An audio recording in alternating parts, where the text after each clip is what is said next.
Hi, and welcome again to the Path to Profit podcast. I'm here with my wife, Dr. Minette Rardon. I'm Brad Dodson, and we are super happy to introduce Luci McMonagle to you today. And welcome, Luci. Thank you. I'm so grateful that you're having me on the Path to Profits. So, it's so fun to have these conversations. So Luci and I met at the Public Speakers Association conference in Palm Springs this summer, and the conversation started for there. She came to my event. Yesterday, we recorded a show for her podcast, Wealthy Wednesdays, which is an awesome show to check out on iTunes. It's a love fest. It is totally a love fest. And one of the things, if you've been thinking about starting a podcast and you're worried about where you're going to find guests, it's actually really fun to connect with people. And it's a great way to build relationships. Luci and I are going to, I'm sure, do all kinds of fun things together in the future, as well as what we've done so far. And as always on our show, we like to start with a quote. And so this one struck me for today. If you really want to do something, you will find a way. If you don't, you'll find an excuse, by Jim Rohn. So that kind of will set the stage for our conversation with Luci today around money, which is one of our favorite topics and one of Luci's favorite topics as well. Definitely. And she has her unique approach to it. So let me share with you a little bit about Luci. Luci McMonagle is a world-renowned person of influence. She's an amazing community builder. She's known as the go-to person for women who are ready to transform their lives with abundance breakthroughs, to have money miracles. I love money miracles. She's a transformational abundance breakthrough coach, host of the Wealthy Wednesday show, and an international best-selling author. She transformed her poverty-stricken life that was filled with childhood tragedies and traumas into a life of abundance, wealth, and happiness. She has manifested millions in her life while working part-time by mastering the art of abundance. She empowers women to live a spiritual, practical, and powerful life so they can have more money, more freedom, and more joy while having a greater impact in reaching their heart's desires. Welcome, Luci. Welcome. Wow, thank you so kindly. I appreciate you, Minette, and I appreciate both of you for having me on the show. Oh, we're super, super excited to have you. So before we dive into the questions, tell us a little bit about what's going on in your life and in your world right now. What are you up to?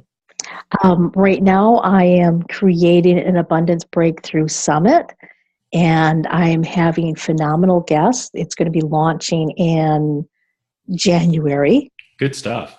Yes, it's really good stuff. We're really working on getting the best experts and getting the best knowledge to individuals. So it's in one place. Awesome. Rather than having to do Google searches over and over to find the information on how to have an abundance breakthrough. And the other things that I have in the works is I have a Facebook group for money, magic, and women's mysteries. It's for women only. And it's Sorry, Brad. That's okay. Want to have miracles and magic in their life by returning back to their soul intuitive self. And that's on Facebook. And then the other thing that I have going on is I'm going to be starting a new group program called The Voice of Money in February. Nice. The Voice of Money, which leads right in to my first question. I love that. And by the way, go check out our Facebook group because it's super cool. We'll put a link to it in the show notes for the show. I'm a member of it and it's super, super fun and inspiring. So I'm really excited you're building that. But what is a money story? A money story is a belief that you have about money that may or may not be true. And more importantly, it may or may not benefit you. So we can have good money stories. We can have bad money stories. Where do those money stories come from? They usually come from when we're growing up, from when we're children, and what we hear, see, and acknowledge from our character providers, from our teachers, and from other individuals. Yeah, I think I've been going down this road as a new entrepreneur and uncovering my money stories. I think mine are based out of, we just didn't talk about money a lot. So I didn't really have a lot of concepts about it. I know Minette's shared some other maybe more interesting money stories, but Well, they definitely block us. We had that one as well, right? I mean, I think it was our generation and the time in which we were growing up, people didn't talk about money. You can't have a relationship with money if you don't talk about it. So how would someone know if a money story was impacting their life or their business?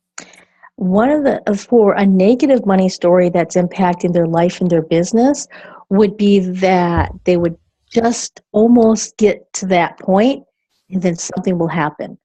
Yeah. They will have bad luck runs in threes. That's a money story. Where as soon as you're looking at, you have one thing happen, then all of a sudden you're looking for other things because you believe that it runs in threes. So if you have a negative money story, your money flow is going to be up and down, like, kind of stop and go, kind of like a roller coaster ride. Yeah. And it's always going to keep you on the edge of anxiety, frustration, and broke or nearly broke. Yeah. Or one I hear from my clients a lot, Luci, is just enough. Yes. That you make just enough to cover the bills, just enough to get you by, always just enough, but never enough, never a flow, never abundance, never profit. That's why one of the reasons we're so passionate about profit is because as hard as entrepreneurs work and as insane as this beautiful journey is that we're on, there needs to be constant positive flow, right? And every business can experience those roller coasters, but it's amazing how blind we are sometimes to those money stories. Like, we're really pretty clueless about how they're running our lives. Yeah, we actually have good experience with where we could make a lot of money, but not make a lot of profit. Yes.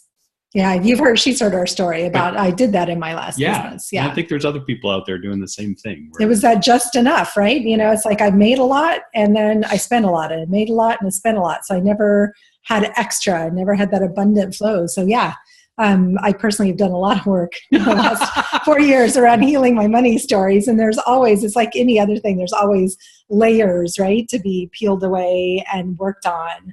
So how can you just sort of start to notice and to really stop some of this hidden sabotage that you're doing to yourself around money? So one of the first things that I would suggest is to track your thoughts so that you know what's going on. So you can find the trigger. Great tip.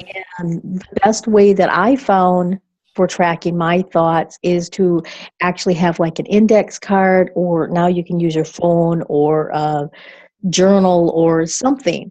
And you would want to track it. You want to figure out, where am I starting right now? Yeah. That's the most important, because if you don't know where you're starting, how can you figure out how to get to where you want to go? So I use 4 columns, and I put happy, sad, positive, negative. Love it. In this index card or on my phone, and I keep tallies of it for a couple of days just to kind of figure out, are my thoughts bringing me happiness? Are my thoughts bringing me money? Are my thoughts bringing me joy, or are they not? When I first did my very first card, I had like 95% negative or sad. So literally you're just doing like little check marks in each of the columns to notice your thoughts, not actually writing thought down. Little tally marks, like you put 4 lines and then cross them. Yeah. Put check marks, or you can put stars in the happy ones and circles in the other, or however you want to keep track of it. Yeah. And it's not to beat yourself up. Please don't think that, figure it out where you're at is to beat yourself up. It's just to gauge where you're at without judging yourself, because you're a A++ student. You have learned so well from all of your environment, and you've picked up so many things from other people that you've incorporated them in your life seamlessly so that you actually think that they're yours. Right. Yeah, I love that. I love the little...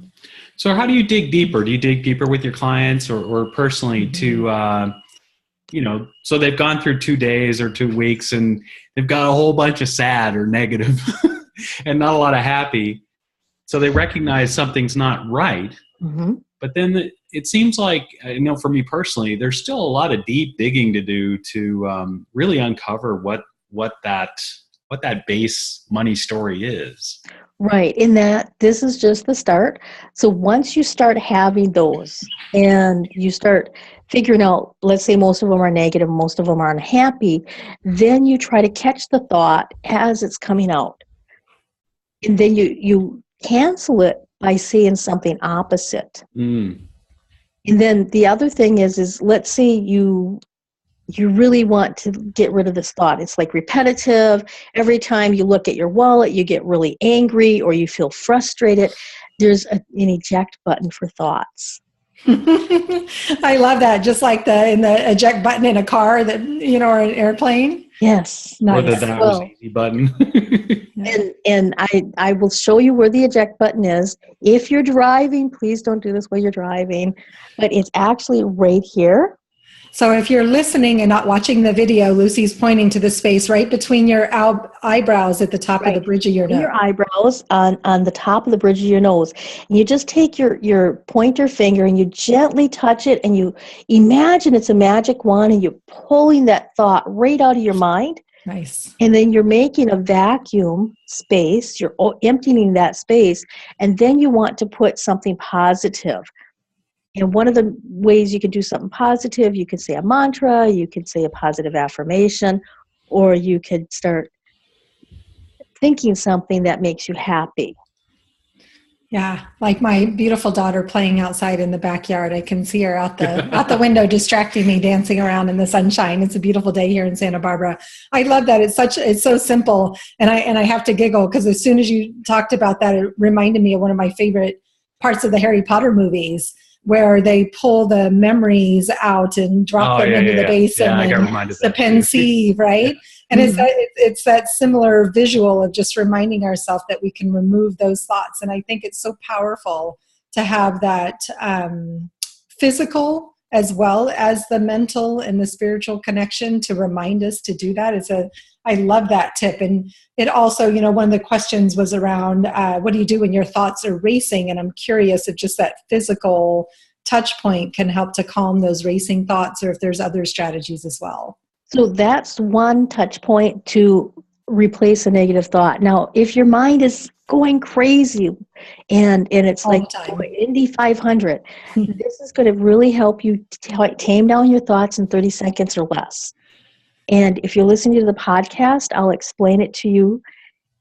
And if you're driving, please don't do this while you're driving. But you put your index finger, your pointer finger, and your thumb together on both hands. So like you're making the okay sign. Yeah. And then, now this is called a mudra, and most people recognize it for people who do meditations. Now, there's two more parts to this. The second part is putting the tip of your tongue on the roof of your mouth. And you're going to feel behind your teeth, there's a little mound that's in the center. You want to have your tip on that mound, like that. And then that closes the energetic circuit. Now you want to close your eyes and take in 3 deep breaths like this. And you breathe in through your nose and out through your nose. So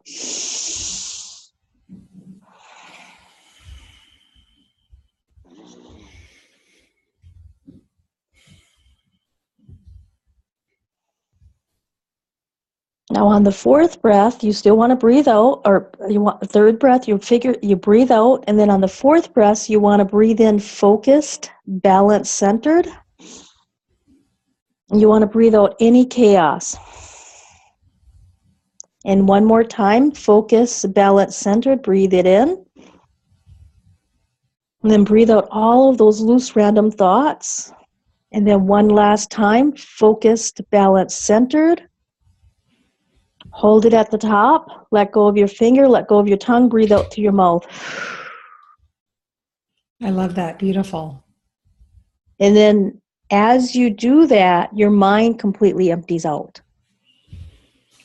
And eventually you can get to the point where you have your eyes open, you just put your pointer finger with your thumb and the tip of your tongue on the roof of your mouth. And that'll help you completely focus like a laser. And it'll also stop those thoughts. I love that. Good stuff. Super, super simple. And it's one of those techniques that if you're finding your thoughts racing, I encourage people set timers on your phone or alarms on your phone to go off through the day to remind you to pause. And I love mudras. I know there's a lot of different ways to do that, and that one's really simple. So if you were listening to the podcast, her description was beautiful, but you can also go catch the video on YouTube and see Luci doing it in action, showing you the hand movements as well as where to place your tongue and the breathing. So we encourage you to try this, but not when you're driving, right? No closing your eyes and deep breathing when you're You might be more focused than if you were texting. Yes. Oh, yes. We had some crazy people texting and driving on the highway on our way home from LA last week. Yeah. Oh, wow. Wow. Go ahead. You want to ask the next one? No, you go ahead. So what is one piece of wisdom you'd like to share for people who might be I'm having a hard time talking today. For people who might be facing either a business or even a personal money challenge? So one of the first things that I would give, the one piece of wisdom, is to really look at how this is going to help you improve. Now, it might sound counterintuitive, but a lot of times when we have a serious money challenge, when we have that frustration and we feel like curling down, that's when you need to expand yourself and your energy and start looking at it on, how can I solve this? Yeah. Instead of a problem, looking for the solution. Because a lot of times we get so caught up on, oh my gosh, how am I going to pay my bills? And you start getting anxiety and start freaking out. So take the deep breath in, do the mudra, and then start looking at this. How can I find the solutions?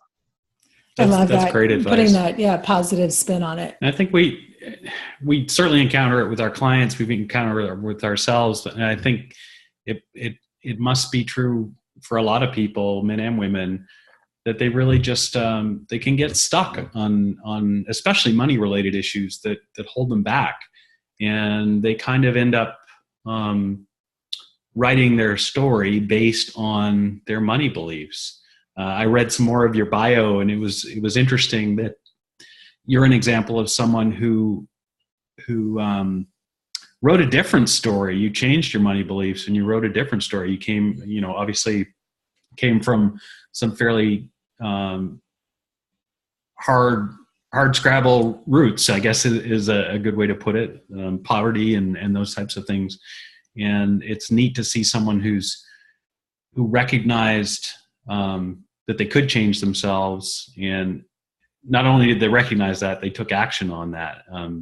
It's pretty neat. That's a neat example, but it's true for all of us. I think we either we're hiding behind those issues or we don't know we have them, but they definitely cause us to write the story of our lives in a specific way. In reality, it means we butt up against a salary barrier because we don't have it in our mind that we could actually make more money than that. I think I had that through my whole career, and I went a long way in the software career and made great money, but I think my career was probably limited in part by what my vision of it, its potential was. I know that was certainly true with Manette's first business. I definitely understand. And a lot of times as an entrepreneur or as a business owner or even a normal worker who's in a position that can expand it, we get so bogged down with our money story and our belief system and trading hours for dollars. And a lot of times when we're growing up, we have these great big huge dreams. We want to do this, we want to do that, we want to travel the world. And then all of a sudden, when we become an adult, we shrink our dreams down to the size of our paycheck. Right. That's a great way to put it. I think that's straight to Twitter for that one, I think. Shrinking your dreams down to the size of your paycheck. That's a good one. So, like Brad was saying, you've had a pretty crazy journey in your own life. I'd love for you to share a little bit more about your own business journey and how that roller coaster has impacted you and what you've created from some of your own experiences. Absolutely. I've been an entrepreneur ever since I was like a child. And so I've had some really phenomenally successful businesses where I used to collect $100 bills on a normal daily basis. And I've had businesses that were just like the money pit. where I was always sinking more money in. One of the main things that helped me is to really understand that you need somebody to help you have a successful business. You can't do it alone. You're not an island. So you need to have clients, you need to have mentors, you need to have friends who are supportive. And from my own personal journey, it kind of started out a little rocky. It skyrocketed when I was my first business, and then it's sunk down. Now my current business, it's been kind of like a steady flow. It's a little slow plateau, and I get frustrated because I'm like, oh, there's a plateau. Growing. Why am I not growing? But Right. a lot of times not growing means that there's something inside of me that needs to blossom, that needs to expand. And every time I hit a plateau, now I know it's time for me to pull back, to relook at everything that I'm doing, to rest, Yeah. and then start planting the seeds. And when I say planting the seeds, that means when I start coloring, I start daydreaming, I start doing all of the creative things that were fun. And when I start having more fun again in my business, that's when I start becoming more successful, and the people start calling me, and I get more discovery sessions, and more people are interested in working with me. I wish everybody could hear that last part. Yeah, we're certainly learning patience, but the part about slowing down. Yeah, taking a step back and bringing that expansiveness from a place of fun and a place of creativity is certainly for minds like ours and yours, it's crucial. We're not working in where we're just putting out the next widget off of a factory line. It doesn't work that way. And our customers recognize when we're not coming from a flow state, from a happy state, and from an expansive state. It's certainly something I need to learn more. Yeah. We both do, but yeah, I wish everybody could hear that. Yeah, I'm good at the creativity part, not so good at the slowing down part. I understand. And a lot of times for me personally, I can't speak for you or anybody else. Once I start getting that steam going and I'm going, I feel like a runaway train at times. And then all of a sudden everything kind of gets all chaotic. And then I'm not having the balance again. And that's when I have to take like a 1-day silent retreat, or I have to take a couple of days where I take off. I turn off my phone. I turn off my computer. I don't answer any emails, no text messages. And it's just me, my books, my paper, my prayers, my meditations, my mudras, and I just stop. And that gives me all of the energy, and it aligns everything like this. Yeah. It just brings everything back into alignment. But to take that day off, to take those 2 days off, even if it's on the weekend, I'm like, I get a little frantic before I do it. But then after I do it, it's like everything goes smoothly again, and I smooth sail. Yeah. So doing that will make you go further faster. Yeah, it's a great example. So what advice would you give to the younger you that was just starting out? As we were talking about being more patient, I would give my younger self the just relax, have more fun, and take self-care time. Lots of self-care time. Yeah, because everything it's gonna grow, and there's always ebbs and flows in our life and our business. And when you're in the ebb, just relax. When you're in the flow, go with it. Yeah. And when we start paddling upstream, if you start paddling upstream, to my younger self, turn around. You're going in the opposite direction. Yeah. You're supposed to go with the flow, not against the flow. Yeah, it just doesn't work when you force it. Correct. It doesn't. I love what you said about the self-care part of things too. I recently wrote a 4-part series called The Healthy Entrepreneur on the blog, and it was kind of a letter to myself, but it's crucial. Yeah. And you can't reach the flow state, and you can't get where you want to by not being healthy and not taking care of your mind and your body as well. So yeah, great advice. So true. So I know you have a pretty big mission. Yes. Would you be willing to share that with people who are listening? I would love to share my mission with people. And my current mission, from what I can see now, because I know my true soul self has a way bigger mission, is to empower 100,000 women entrepreneurs who are ready to become multimillionaires. And it's not because of the money. Yeah. Even though I'm an abundance coach, my true mission behind that is when women have money, they have more choices, they have more decisions, and they will never leave a child hungry on the street, and they will find solutions to make sure that everybody's taken care of, including themselves. That's a strong mission. That's fantastic. I've got goosebumps. I love that you're putting it out there in the world. That's a great thing to do. Yeah. And I love, it's a great example of a mission. If you're working on your mission for your business as we near the end of 2016, going into 2017, how specific it is, right? So it's not, I just want to help women have more abundance or more freedom or more anything. It's you want to empower 100,000 women, and you're clear what they're going to do with the money. And it's so impactful. And it's one of the things that I always talk about is the more money that we have, the more people that we can serve. Right? The more clients we can serve, the more we can give away, the more generous we can be. Women are naturally generous. We're naturally collaborative, but we can't do it when we're tired, broke, and burnt out. So from that place of abundance comes change, right? The Dalai Lama says that the Western woman is going to change the world, and we can't do that without money. That's true. That's so true. And I envision these women creating charities that will fill the gaps that are currently not being fulfilled or met. Yeah. Through the current charities, through the current things that are going on. And not all of them are going to start a charity or a foundation. But I see this so clearly. And it's my driving force on when I get up early in the morning and I put in a 8 to 10 hour day, and I feel good at the end of the day because I know my message is being reached. My tips are being reached, and my tribe is coming to me. Yeah.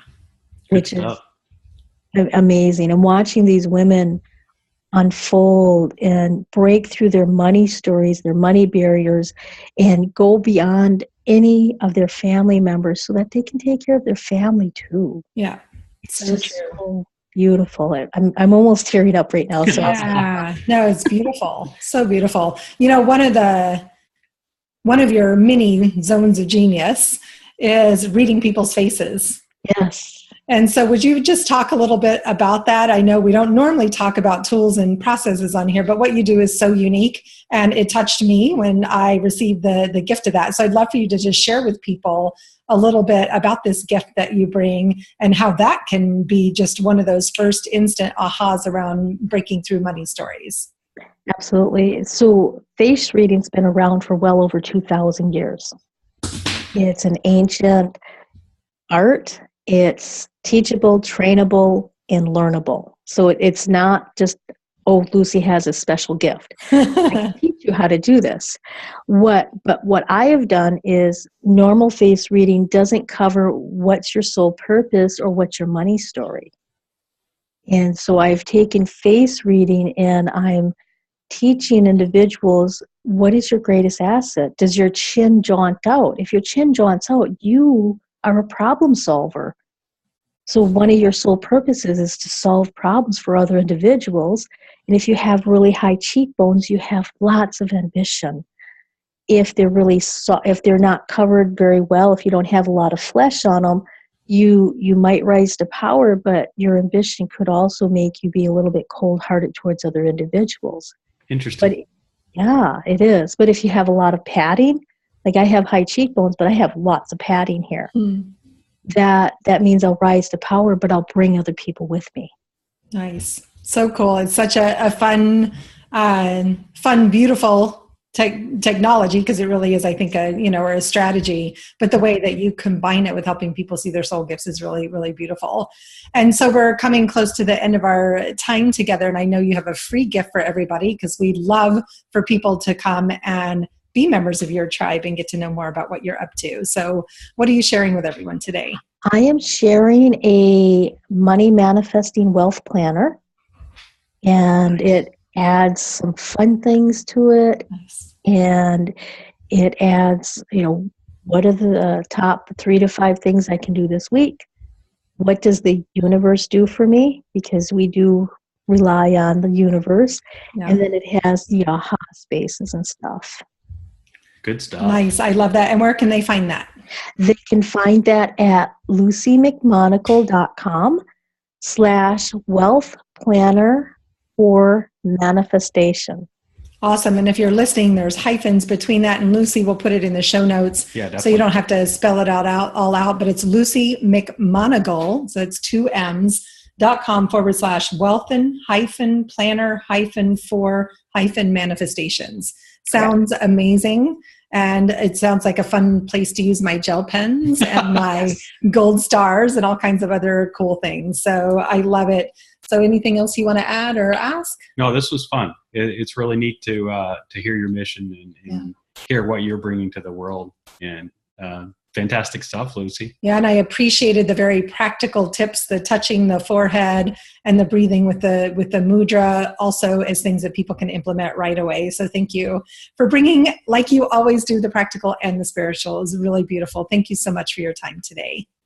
Thank you. I'm so grateful, and many blessings to you and many blessings to your audience. Thank you. Take care and have a happy Thanksgiving.